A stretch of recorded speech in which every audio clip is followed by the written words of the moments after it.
Okay, here's the process. We're going to be taking an ESS 40 natural gas. I'm going to convert it to liquid propane. Of course, I've got the stuff that goes with that. But the reason why we're converting it to liquid propane is because I want to be able to roll it around. But I want more than just this thing. I want a countertop. So I'm going to construct a steel countertop, or rather a steel a wagon, sort of, to put it around. I'm using pieces of bed. What do you call this? Bed. Well, it's angle iron, but I'm using frame from a bed. So I'm going to cut this up.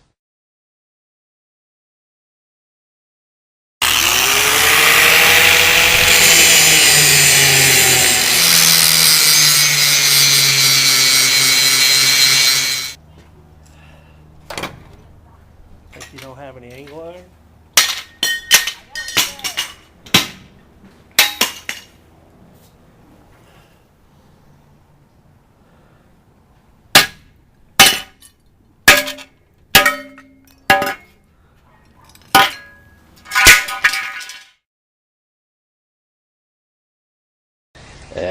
So far, a very simple arrangement. We've got the fryer is 15.5 inches, so I'll go with 16, and it's 26 inches deep. Actually, it's deeper than that, but where it's going to be sitting will be 27 inches, and then I'll have 27 inches of counter space that I'll add later. So today what we're going to do is this part, and add wheels and probably paint it. Okay?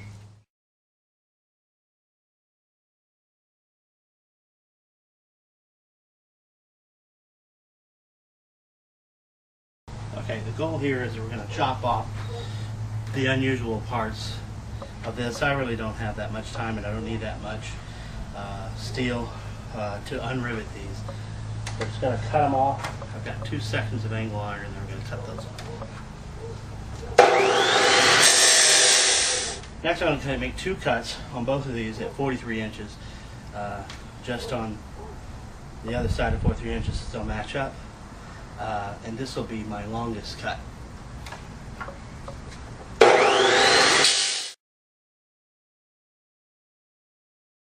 I'm going to square these up, which I just did, and tap them together.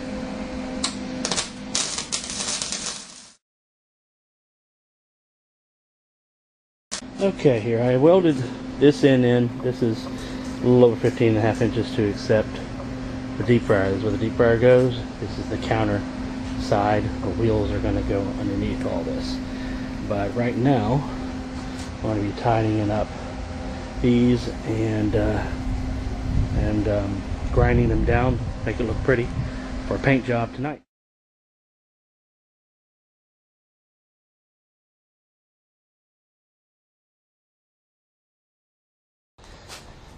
Okay, so now we got the whole thing done on the bottom, the wheels on there, and no, they don't lock shut because I got a great deal on these wheels.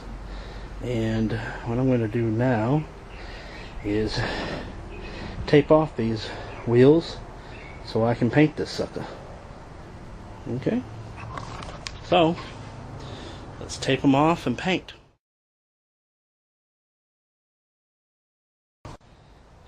Alright, so here we go. The primer's on there, and tomorrow we're going to shoot it with probably a little copper look to it, so it'll look nice and professional.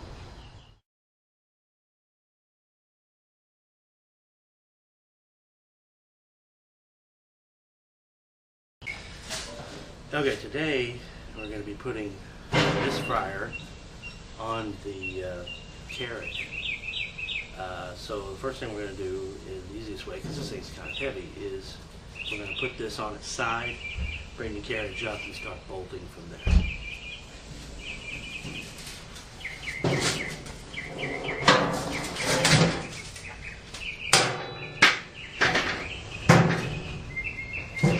Alright, it was a snug fit. I probably should have given it a 1/4 of an inch either way. and I will next time, but here it is. It's on one side. It's actually a little light on this side. With grease, with 45 pounds of grease in there, I guess it's going to be a lot heavier. So the countertop is going to really matter. Got the door opening here to the right. This thing ought to be able to roll with the big wheels. Ought to be able to roll over grass and whatever.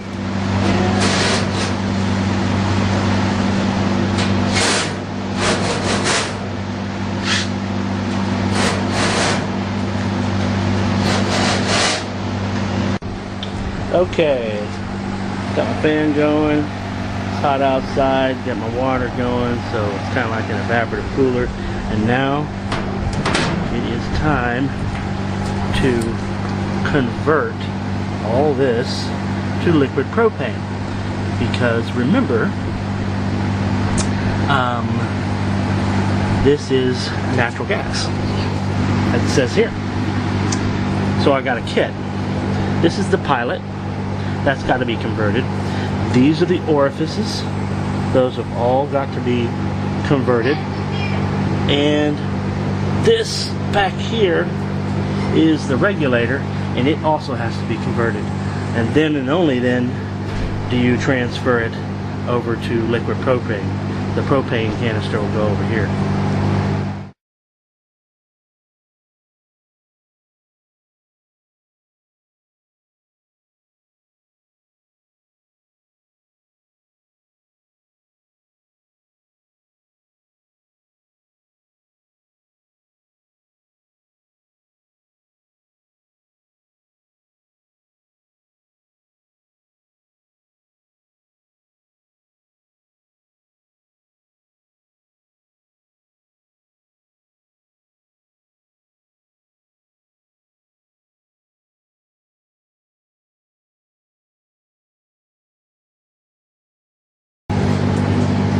Okay, once we remove this right here, these gas ports just lift out.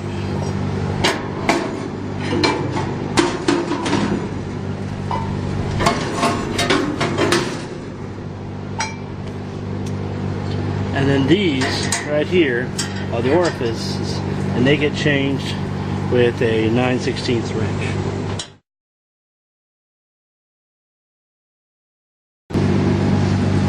Almost identical. I guess they're different. One side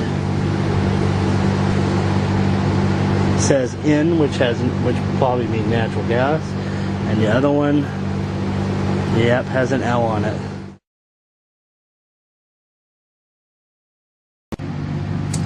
Okay, what you do is you take the two screws out here. They are, whoops. Take the two little Phillips screws out of here. You pull this down gently because you don't want to break it down there. Pull this gently. This is about a 1/2 inch nut that you pull off right here. Then what you do is you pull this whole assembly off gently in there so that nothing gets torn off. And this right here is the orifice for the pilot. Pull that off, and you put the one in that's included. And then you can assemble the whole thing back together.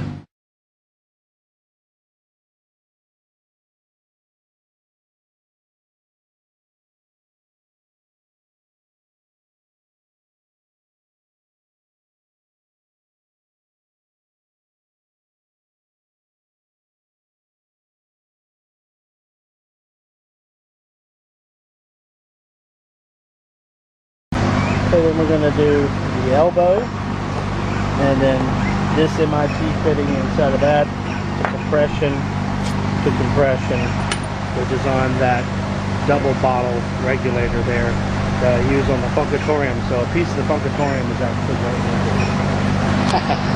And of course we're going to need some pipe soap, so we got that.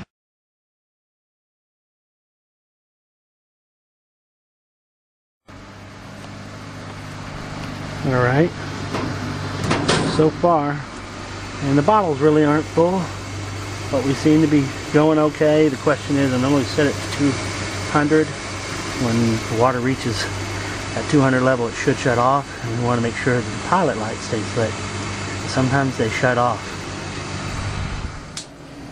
Getting there. Getting there.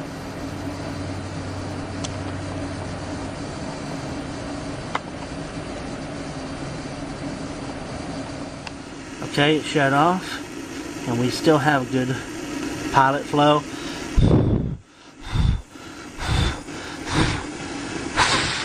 Blowing on it just in case. What happens?